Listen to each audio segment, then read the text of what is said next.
Role model चुनिए।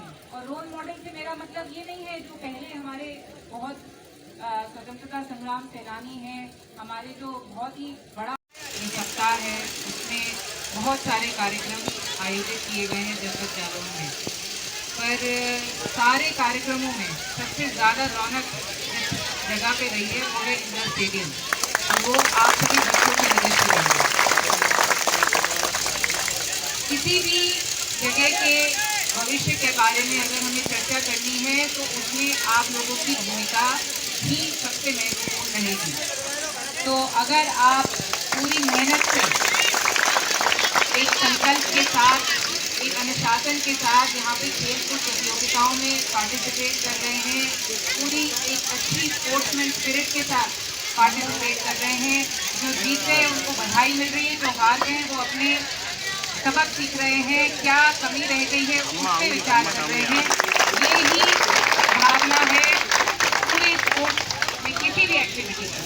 तो उद्देश्य इस पूरे सप्ताह में खेलकूद प्रतियोगिता का यही रहा है कि आप सब बढ़ चढ़कर प्रतिभाग करें और स्वतंत्रता जो हमें प्राप्त हुई है, 75 साल पूर्ण हो गए हैं वो स्वतंत्रता को, तो उसको मनाने के लिए आपने अपने तरीके से एक जज्बा दिखाया है और पूरे जनपद में सारे लोगों को एक प्रेरणा का स्रोत मिला है। बहुत सारे बच्चे आपको देख रहे होंगे अभी कि मुझे यही बनना है, जो तेज दौड़ते हैं उनके जैसा बनना है, जो खो खो में आगे हैं उनके जैसा बनना है, जो वॉलीबॉल में बड़ी छलांग लगा लेते हैं उनके जैसा बनना है।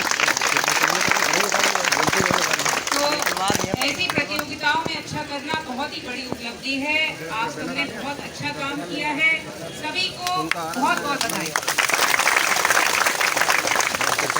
आप सबसे अपने घरों पे तिरंगा लहराया? अभी भी लहरा रहा है? Very good. देखिए उसके पीछे क्या मकसद था, क्यों ऐसा सरकार ने किया। पहले तिरंगा फहराने के लिए एक तरीका था और कुछ प्रतिबंध थे जो लगाए गए थे, और हर घर पे तिरंगा नहीं लहराया जा सकता था। पर सरकार ने, माननीय प्रधानमंत्री जी, माननीय मुख्यमंत्री जी, सबने मिलकर ये सोचा है कि हम सबको मौका मिलना चाहिए अपनी देशभक्ति दिखाने का, देश के प्रति प्रेम दिखाने का। और ये देशभक्ति दिखाने के लिए आप सबने अपने घरों पे तिरंगा लहराया है। पूरे जनपद में मैं जहाँ भी जा रही हूँ हर घर पे तिरंगा मुझे दिख रहा है। तो कहीं ना कहीं ये यकीन हो रहा है कि हम सब देश के विकास में अपने अपने तरीके से योगदान करना चाहते हैं, और हम सबको बहुत गर्व भी है अपने देश पर। हमारे देश में जो प्रगति हुई है वो आप जैसे लोगों की वजह से ही हुई है, और आगे भी जो प्रगति होनी है वो आप जैसे बच्चों की वजह से ही होगी।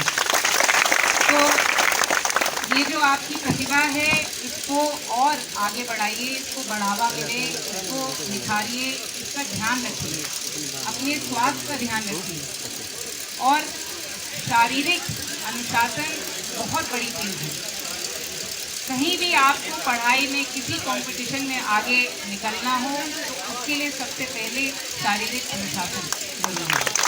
तो ये खेल-कूद प्रतियोगिताओं में भाग लेके आपको ये सीखना है कि कैसे हमें अपने शरीर को स्वस्थ रखना है और चुस्त रखना है।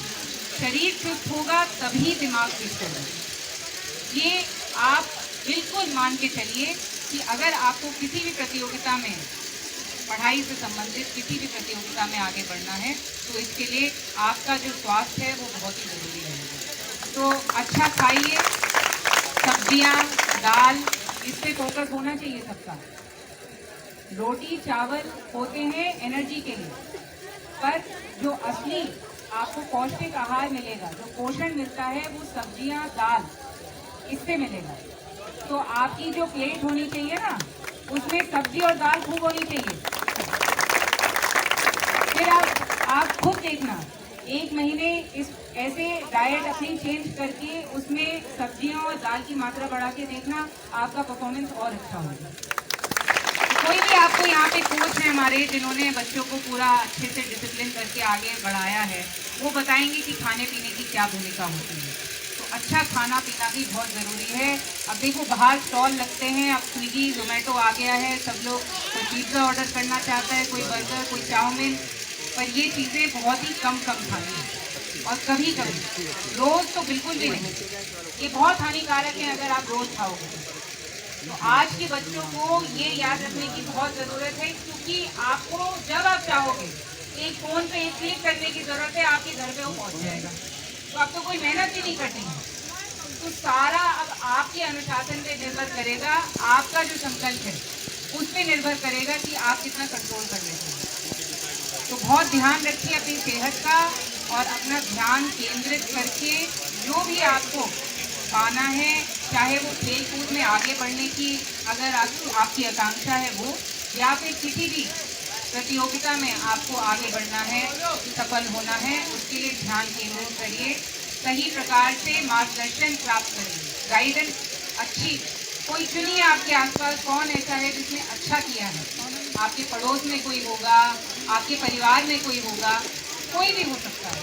थोड़ा दूर ही रहें पर एक रोल मॉडल चुनिए। और रोल मॉडल से मेरा मतलब ये नहीं है जो पहले हमारे बहुत स्वतंत्रता संग्राम सेनानी हैं, हमारे जो बहुत ही बड़ा काम हमारे लीडर्स करके गए हैं, वो रोल मॉडल हैं। पर अपने आसपास भी एक रोल मॉडल चुनिए। उनको देखिए कि वो कैसे इतने डिसिप्लिन के साथ पढ़ाई करते हैं या फिर मेहनत कर रहे हैं, और उनके जैसा बनने का और उनसे भी अच्छा करने की प्रेरणा के साथ मेहनत करिए। बहुत बहुत शुभकामनाएं आप सभी को।